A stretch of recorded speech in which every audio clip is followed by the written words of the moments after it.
So I feel the need to preface this.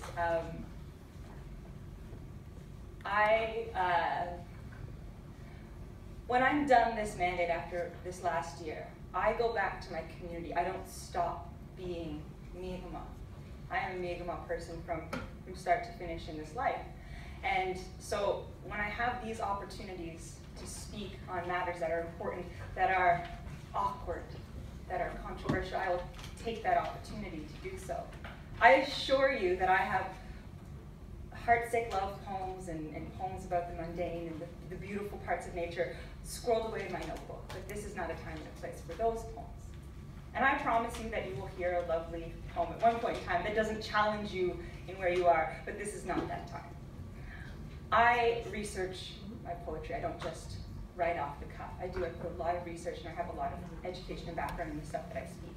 And so at this time last year, I was engaged in a very visceral conversation about the Halifax City motion.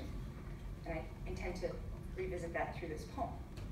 And so this poem, to begin, I'll just get right into it. I'm as sweaty and as uncomfortable as I'm sure some of you are in anticipation of this. So we'll get through this together, I assure you. It's entitled, Not Perfect. I don't shower every day. I'm not perfect.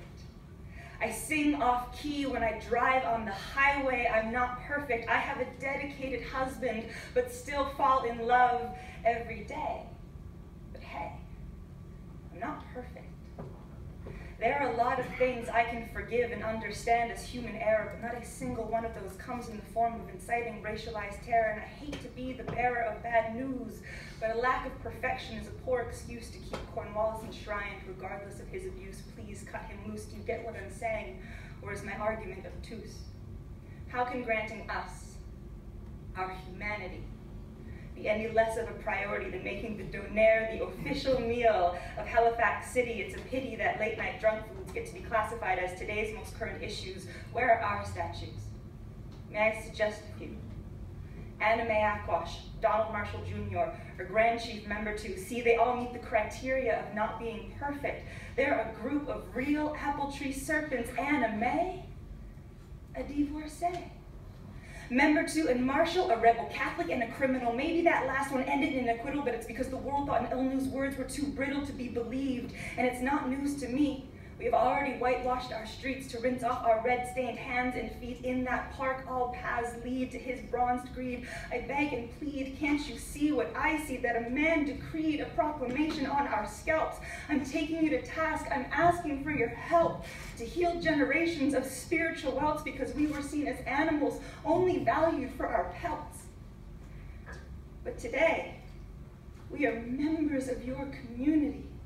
Take my extended branch in unity and stop honoring a man who prided himself on his limitless brutality, who counted Mi'kmaq fatalities. Our skins were used as currency. His legacy built on the belief that our vagrancy justified replacing our only home, Mi'kma'ki, with a British colony hell-bent on extinguishing our existence. But we are persistent. Centuries later, we are still mounting a resistance because no amount of hubris can strip us of our resilience. We are still here. I can't make that any more clear. Don't fear a rewriting of the past, but rather how it looks when this decision is recorded in the history books, when you turned a blind eye and spied the easy way out, when you flexed your privileged clout in a bout with a predetermined outcome, because at that time there was nobody in that room who looked differently than you to challenge the status quo. The same old, is this how Halifax chooses to be bold? Did you know that the West looked to the East on how to rid themselves of the indigenous beast? Did they look to this coast to justify killing kids? They said, and I quote, all lice grows from nits. And if even only a fraction of this were true, is this the legacy you want immortalized in a statue? And who here wants to be the one to explain that to my nieces and my nephews?